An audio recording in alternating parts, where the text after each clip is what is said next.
नमस्कार मंडळी, तुम्हा सर्वांचं नवीन एका व्हिडिओमध्ये खूप खूप स्वागत आहे। हो, तुम्ही थंबनेलला पाहिलत ना, अगदी बरोबर आहे। आज आपण अगदी 5 मिनिटात बनणारा नाश्ता पाहणार आहोत, तोही अगदी सगळ्यांच्या आवडीचा। चला तर मग नेमका तो कसा बनवायचा ते पाहूया।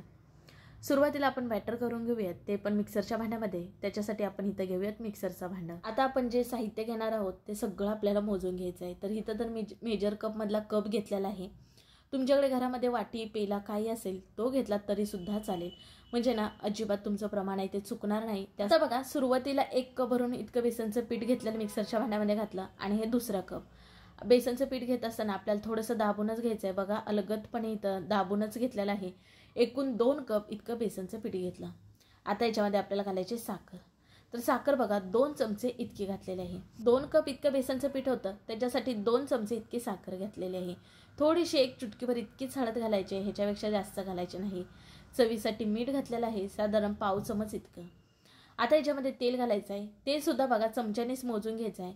तर 2 कप इतकं बेसनचं पीठ होतं, त्याच्यासाठी 5 चमचे इतकं तेल घातलेलं आहे, किंवा तुम्ही 4 चमचे घेतलात तरी सुद्धा चालेल। चमचा जो आहे तो पोहे खायचा 1 चमचा घेतलेला आहे। आता बघा 2 कप इतकं बेसनचं पीठ होतं का नाही, त्याच्यासाठी 1 कप भरून इतकं पाणी याच्यामध्ये घातलेलं आहे आणि चमच्याने आपण एकदा मिसळून घेणार आहोत। बेसनचं पीठ ना इथं घरगुती पद्धतीत केल्यामुळे मी चाळून घेतलेलं नाही। तुम्ही जर विकतचं बेसन पीठ वापरत असाल तर चाळून घ्या। आता बघा आपल्याला ह्याच्यामध्ये घालायचं आहे तो म्हणजे लिंबू। तर एक मोठ्या आकाराचाच लिंबू आहे, तर तो आपल्याला चिरून ह्याच्यातल्या बिया काढायच्या आहेत आणि संपूर्ण लिंबू ह्याच्यामध्ये पिळून घ्यायचा आहे। आता खरं सांगू का, तुम्हाला इथं कळलंच असेल आपण काय करतोय। तर आज आपण इथे एकदम 5 मिनिटात बनणारा ढोकळा करत आहोत। तर ढोकळा मार्केटमध्ये मिळतो ना, त्याच्यामध्ये सेंट्रिक ॲसिड वापरलेलं असतं, पण ते काय सगळ्यांच्याच घरी असेल असं नाही, पण लिंबू मात्र सगळ्यांच्या घरी असतो, म्हणून इथं लिंबूच्या रसाचा वापर केलेला आहे। लिंबू पिळून झाल्यानंतर आपल्याला पुन्हा एकदा चमच्याने हे मिसळून घ्यायचं आहे। आता मिक्सरच्या भांड्याचं आपण झाकण लावून मिक्सरला छान असं वाटून घेणार आहोत, बारीकसर असं। बघू शकता इथे मिक्सरला एकदम प्युरी होईपर्यंत वाटून घेतलेलं आहे। पुन्हा वरून पाणी अजिबात घातलेलं नाही। 2 कप बेसन पिठासाठी 1 कप पाणी वापरलेलं आहे, हे प्रमाण अगदी बरोबर आहे। बघा ह्या मिश्रणामध्ये ना अजिबात गुठळ्या गाठी झालेल्या नाहीत, एकदम मस्त असं वाटलं गेलेलं आहे। आता इथं आपल्याला एक भांडं घ्यायचं आहे आणि आपण तयार केलेलं बेसनचं मिश्रण ह्याच्यामध्ये घालून घेणार आहोत। आता आपल्याला ह्याच्यावरती झाकण ठेवून 5 मिनिटासाठी फक्त भिजत ठेवायचं आहे, बाकी काहीच नाही। तोपर्यंत आपण ढोकळ्यासाठी तडका कसा करायचा ते पाहूयात। चला तर मग गॅसकडे वळूयात। तर गॅस चालू करून कढई ठेवली। कढईमध्ये 2 चमचे इतकं तेल घातलेलं आहे। तेल गरम झालं की अर्धा चमच इतकी मोहरी घालून घेतली। मोहरी छान फुलली की काही कढीपत्त्याची पानं घालून घेतली आणि आपल्याला 2 हिरव्या मिरच्या ह्या अशा उभ्या पातळ चिरलेल्या आहेत, तर त्या हिरव्या मिरच्या घालून घेतल्या। तुम्हाला जर तिखट आवडत असेल, म्हणजे फोडणी तिखट आवडत असेल, तर आणखी थोडीसं मिरचीचं प्रमाण वाढवू शकता।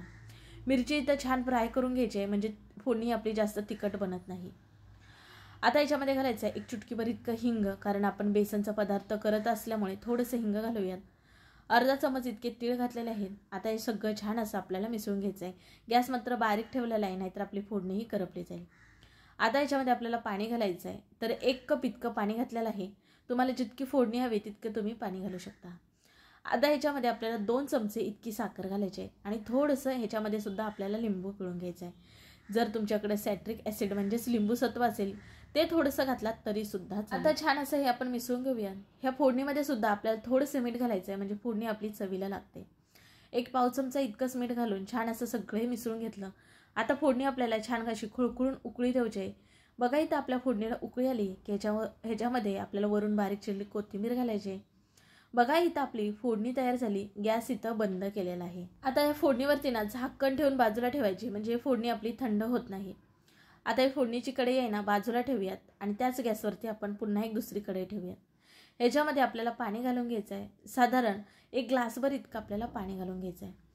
आणि आता आपण ह्याच्यावरती झाकण ठेवूयात, म्हणजे पाण्याला छान अशी खळखळून उकळी येईल। तोपर्यंत बघा 5 मिनिटं झालीत आणि आपलं हे मिश्रण आहे ना ते सुद्धा छान असं भिजलेलं आहे। बघा तुम्हाला जवळून दाखवते, जरा बुडबुडे आलेले दिसत असतील, त्यामुळे जरा तरी हे मिश्रण भिजत ठेवायचं। आता तुम्हाला 2 प्रकारचा ढोकळा दाखवणार आहे। त्याच्यासाठी बघा आपण एका बाउलमध्ये ना थोडंसं मिश्रण बाजूला काढून घेऊया। तर इथं 2 ते 3 पळ्या इतकं मिश्रण काढून घेतलेलं आहे। अजूनपर्यंत आपण ह्याच्यामध्ये इनो किंवा सोडा काहीच घातलेलं नव्हतं। ढोकळा करण्याच्या अगोदरच आपल्याला सोडा घालायचा आहे आणि छान असं फेटून घ्यायचं आहे। तर बघा पाव चमच इतका सोडा घालून छान असं फेटून घेतलं। ह्याच्यामध्ये सोडा घातल्यानंतर बॅटर बघा आपलं किती हलकं फुलकं आणि फुललेलं झालेलं आहे. आता बाकीचं मिश्रण आहे ते बाजूला ठेवूयात आणि जे सोडा घातलेलं मिश्रण आहे ह्याचे आपण लगेच ढोकळा करायला घेऊयात. कढईमध्ये बघा पाणी आपण अगोदरच उकळायला ठेवलं होतं, त्याच्यावरती चाळण ठेवूयात. चाळणीला आपल्याला तेल लावून घ्यायचं आहे म्हणजे ह्याच्यातला ढोकळा सहजपणे लगेच निघेल. आता आपण तयार केलेलं जे ढोकळ्याचं बॅटर होतं ना ते आपल्याला लगेच घालायचं आहे, कारण ह्याच्यामध्ये सोडा घातल्यामुळे हे बॅटर अजिबात वेळ न करता ठेवायचं नाही, लगेच ढोकळा करायला घ्यायचा. म्हणजे छान असा आपला ढोकळा मऊसूत जाळीदार बनला जातो. आता बघा ह्या चाळणीवरती आपलं तयार केलेलं मिश्रण घालायचं. आता तुम्हाला इथं वाटेल चाळणीतनं खाली मिश्रण गळेल का काही, अजिबात नाही. आपण पाणी उकळत्यावर चाळण ठेवलेले आहे आणि हे मिश्रण घातलेलं आहे, खालनं वाफ लागते त्याच्यामुळे आपलं मिश्रण खाली गळत नाही. गॅस मध्यम ठेवला आहे. आता याच्यावरती झाकण ठेवून एक 5 मिनिटं आपल्याला वाफ काढून घ्यायचे. 5 मिनिटानंतर बघू शकता आपला ढोकळा अगदी टम्म फुगलेला आहे. आपला दुसरा ढोकळा करायचा झाला भांड्यामधला तर त्याला जवळजवळ 10 ते 15 मिनिटं लागतात, पण हा ढोकळा करण्यासाठी ना अगदी 5 ते 6 मिनिटं पुरे होतात. आता बघा सहजपणे हे उलतानाने तुम्ही काढू शकता किंवा असं स्पॅच्युलाने काढू शकता. खाली डिशमध्ये काढलेला आहे. आता पुन्हा तुम्हाला आणखीन एक ढोकळा करून दाखवते. चाळण तुम्हाला इथं धुवून वगैरे घेण्याची काहीच गरज नाही, फक्त चाळणीला जरासं तेल पुसून घ्यायचं. पुन्हा इथं आपलं ढोकळ्याचं मिश्रण घालायचं, ह्याच्यावरती झाकण ठेवूया आणि एक 5 मिनिटं आपण वाफ काढून घेणार आहोत. 5 मिनिटानंतर बघू शकता, तुम्हाला विश्वास सुद्धा बसू शकत नाही की हा 5 मिनिटात ढोकळा तयार होतो. 5 मिनिटानंतर बघा झाकण काढलं, ढोकळा आपला शिजला का नाही कसं बघायचं बघा, त्याला बोट लावून बघायचं. हे मिश्रण आपल्या हाताला चिटकत नाही म्हणजे आपला ढोकळा शिजलाय असं समजायचं. आता स्पॅच्युलाच्या मदतीनं आपण काढून घेऊयात. बघू शकता तुम्हाला इथे काढताना समजत असेल तो किती अगदी मऊ लुसलुशीत झालेला आहे. आता तुम्हाला आणखीन एक प्रकारचा ढोकळा दाखवते, तो म्हणजे बघा इथे ताट घेतलंय, ताटाला तूप लावून घेतलंय. तुम्ही छोटं मोठं कुठलंही ताट घरामधलं घेऊ शकता किंवा तुम्ही घरातील एखादा स्टीलचा डबा घेऊ शकता किंवा केक टीन घेतला तरी सुद्धा चालेल. आता बघा आपलं बेसनचं जे मिश्रण होतं ते बाजूला काढून ठेवलं होतं का नाही, त्याच्यामध्ये आपल्याला पाव चम्मच इतका खाण्याचा सोडा घालायचा आहे किंवा तुम्ही इनो घातला तरी सुद्धा चालेल. सोडा घालून छान आपल्याला हे फेटून घ्यायचं आहे म्हणजे हे मिश्रण आपलं हलकं फुलकं आणि छान फुगलेलं असं तयार होतं. तर आपण ह्या मिश्रणामध्ये सोडा घातला होता का नाही, त्यामुळे हे मिश्रण जरा सुद्धा वेळ वाया न घालवता लगेच आपल्याला ह्याचा ढोकळा करायला घ्यायचा आहे. तर ढोकळा करण्यासाठी ताटाला बघा अगोदरच तेल लावून ठेवलं होतं, तर लगेच आपलं हे तयार बेसनचं जे मिश्रण आहे ते ह्याच्यामध्ये घालून घ्यायचं आहे. ढोकळा म्हटलं की कोणाला आवडत नाही, सगळ्यांना आवडतो, पण तो करायला जमत नाही अशी बऱ्याच जणांची समस्या असते ना, तर आता अजिबात असं होणार नाही. अगदी तुम्ही सहजपणे ढोकळा करू शकता. आता बघा सगळं मिश्रण या ताटावरती घालून घेतलं. कढईमध्ये बघा पाणी अगोदरच आहे उकळायला लागलेलं, त्याच्यावरची फक्त चाळण काढले आणि हे ताट आपल्याला नेऊन ठेवायचं आहे. आता याच्यावरती आपण झाकण ठेवूया आणि मध्यम आचेवरती 10 ते 12 मिनिटं हा ढोकळा शिजवून घेणार आहोत. तर इथं बघा मी 12 मिनिटानंतर ढोकळा चेक केला तर ढोकळा छान असा शिजला गेलेला आहे. आता हे ओळखायचं कसं बघा, चाकू याच्यामध्ये घालायचा तर चाकू क्लीन येतोय म्हणजे आपला ढोकळा शिजलाय असं समजायचं. चाकू मध्यभागी घालायचा म्हणजे समजतो आपला ढोकळा शिजला का नाही. आता इथं गॅस बंद केलेला आहे आणि ढोकळ्याचं जे ताट आहे ते आपण खाली काढून घेणार आहोत. तर बघा सुरुवातीला आपण जो ढोकळा काढून घेतला होता तर तो सुद्धा बघा अगदी मऊ लुसलुशीत झालाय, म्हणजे तुम्हाला विश्वास सुद्धा बसणार नाही की इतका छान 5 मिनिटात आपला ढोकळा तयार झालेला आहे. बघू शकता रिझल्ट तुमच्या समोर आहे. घाई गडबडीच्या वेळेस तुम्ही नक्की हे चाळणीमध्ये ढोकळे करू शकता. चवीला सुद्धा जसा आपण बाहेरचा ढोकळा खातो अगदी तसाच लागतो. आता बघा तुम्हाला हवेत त्या आकारामध्ये तुम्ही हा ढोकळा कापून घेऊ शकता. तर इथं मी असे मोठेच जरा ढोकळ्याचे तुकडे ठेवले. आता तुम्हाला ढोकळा कापल्यानंतर इथं दाखवत आहे, आतून बघा जाळी बघा आणि अगदी मऊ लुसलुशीत कापसासारखा आपला ढोकळा झालेला आहे, जाळीदार. आणि बघा जेव्हा मी असं गोळा करते तो पुन्हा तो त्याच्या साईजमध्ये येतो.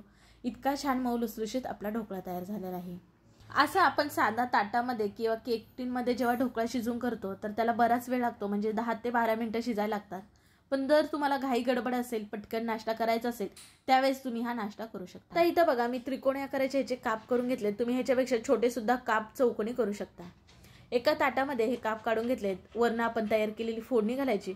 फोडणी थोडीशी गरम आहे, जरा गरम असताना घालायची म्हणजे लगेच हा ढोकळा आपली फोडणी शोषून घेतो. वरून थोडीशी बारीक चिरलेली कोथिंबीर घालायची आणि बघा इथं आपला खाण्यासाठी ढोकळा तयार झाला. मी काही वेगळी सांगायची गरज नाही. बघा तुम्हाला इथे मोडल्यानंतरच समजत असेल, आतून जाळी सुद्धा बघू शकता. आता चला आपण ताटातला ढोकळा सुद्धा खाली काढून थंड व्हायला ठेवला होता आणि तो थंड झालेला आहे. ढोकळा हा आपल्याला थंड झाल्यानंतरच कापून घ्यायचा आहे. ढोकळ्याच्या कडा पहिल्यांदा सोडून घेतल्या आणि नंतर इथं बघा चाकूने अशा प्रकारे आपल्याला कापायचं आहे. तुमच्या आवडीनुसार कसे ढोकळ्याचे काप हवेत तसे तुम्ही कापून घेऊ शकता. आता बघा ढोकळा तर आवडतो, तर ढोकळा खाण्यासाठी तुम्ही मार्केटमध्ये जाता का? आता असं न करता अगदी सोप्या पद्धतीत ढोकळा करा. ढोकळा करण्यासाठी बघा कुठलंच साहित्य बाहेर आणलेलं नाही, अगदी सगळं साहित्य आपण घरातलं वापरलं. बघा इथं चौकोनी आकारामध्ये ढोकळा कापून घेतलेला आहे. ढोकळा ताटाला अजिबात चिटकून बसलेला नाही, सहजपणे ढोकळा निघालेला आहे. ढोकळ्याच्या वड्या सुद्धा छान पडलेल्या आहेत. बघा तर इथं मी ढोकळ्याला किती दाबून धरते तरी सुद्धा तो पुन्हा जसा होता तसाच राहतो. इतका छान मऊ लुसलुशीत ढोकळा तयार झालेला आहे. आता तयार केलेला ढोकळा आपण एका डिशमध्ये काढून घेणार आहोत आणि ह्याच्यावरती आपल्याला फोडणी घालून घ्यायची आहे. तुम्हाला कधीही ढोकळा खावासा वाटला, तुमच्या मनात कधी येईल तेव्हा तुम्ही हा ढोकळा करू शकता. अगदी करायला सोपं आहे. तुम्हाला 2 पद्धती दाखवल्या, दोन्ही पद्धती छान आहेत. तुम्ही चाळणीतली पद्धतसुद्धा करून बघा आणि ताटातली पद्धतसुद्धा करून बघा. अगदी ह्याच्यामध्ये बिघडण्यासारखं काहीच नाही. 100% परफेक्ट अशी रेसिपी आहे. बघा फोडणी घालून घेतली, वरून बारीक चिरलेली कोथिंबीर घातली आणि छान अगदी मस्त जाळीदार आपला इथं ढोकळा तयार झालेला आहे. मग आवडली का आजची ही ढोकळा रेसिपी? नक्की कमेंट करून सांगा. व्हिडिओ आवडल्यास पटकन एक लाईक ठोका आणि हो, चॅनलला सबस्क्राईब करायला मात्र विसरू नका. व्हिडिओ शेअर करा. मी आशा करते की आजचा व्हिडिओ आवडला असेल. चला मग पुन्हा भेटू अशा नवीन एका रेसिपीमध्ये. तोपर्यंत बाय.